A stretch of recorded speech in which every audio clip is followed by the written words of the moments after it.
এই জুলাই বিপ্লবের পরে নতুন সরকার দায়িত্ব নেওয়ার পরে এদের এই আন্দোলনে বা এদের সমাবেশ একটা নতুন মাত্রা লাভ করে।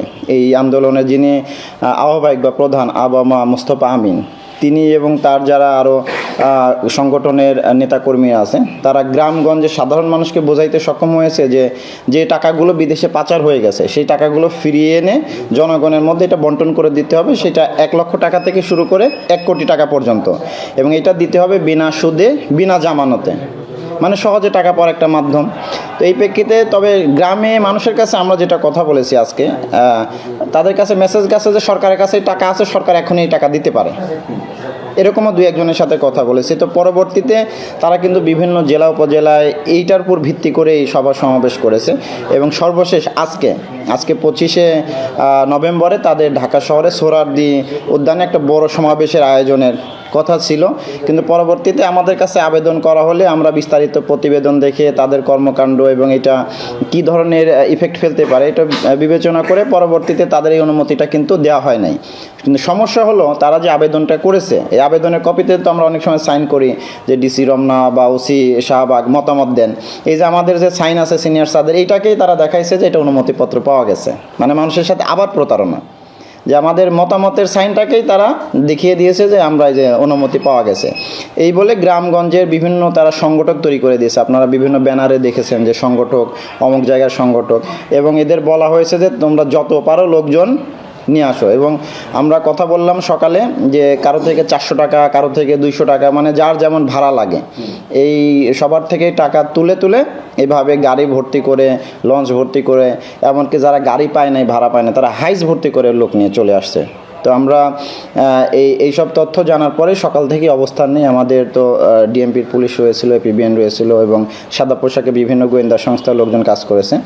এবং এটা যাতে আমাদের ঢাকা শহরে কোনো ধরনের আইন শৃঙ্খলার ব্যাঘাত যাতে না ঘটে, এই জন্য আমরা আগে থেকেই ঊর্ধ্বতন কর্তৃপক্ষের নির্দেশে কিন্তু আমরা এর প্রধান যে আবামা মুস্তফা আমিন সহ বেশ কয়েকজনকে কিন্তু পুলিশ হেফাজতে নেওয়া হয়েছে। পরবর্তীতে যাচাই বাছাই শেষে আইনানুগ ব্যবস্থা নেওয়া হবে। আর সকালে তো আমরা বিভিন্ন পয়েন্টে পুলিশ মোতায়েন করেছিলাম, আমাদের সাথে আরও বিভিন্ন স্বেচ্ছাসেবী ছাত্র সমাজ তারাও কিন্তু সহযোগিতা করেছে, আপনারা দেখেছেন। আমরা পরবর্তীতে যখন গাড়ি ভর্তি করে আমাদের গ্রামের মা বোনরা যারা এই যে প্রতারণার ফাঁদে পা দিয়েছে তারা আসছে, তাদের কিন্তু আমরা দাঁড় করিয়ে 2-3টা গাড়ি একসাথে দাঁড় করিয়ে আমরা কিন্তু বুঝিয়েছি যে এই বিষয়। পরে তারা বুঝতে পারছে যে আমরা তো এত কিছু জানি না। আমরা ভাবছি যে আমাদের এখানে আসলেই, তারা তো সমাবেশ বোঝে না, বলে মিটিং, যে মিটিংয়ে আসলেই আমাদের টাকা দেওয়া হবে।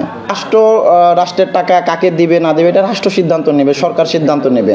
একজন বাহিরের সিভিল নাগরিক উনি কি সিদ্ধান্ত নিতে পারে যে মিটিং করলে টাকা দেওয়া হবে? এটা কি সুযোগ আছে? এখন পর্যন্ত আমরা এই সংগঠন ছাড়া অন্য কোনো সংগঠনের পরিচয় এখনো নিশ্চিত হতে পারিনি। এই জন্য বললাম যে যাচাই বাছাই কিন্তু চলছে, যে ওনার আসলে উদ্দেশ্যটা কি, ওনার ব্যাকগ্রাউন্ড কি, উনি এটা দিয়ে কী করতে চাচ্ছিলেন। আনুমানিক কতজন আটক করেছেন আপনারা?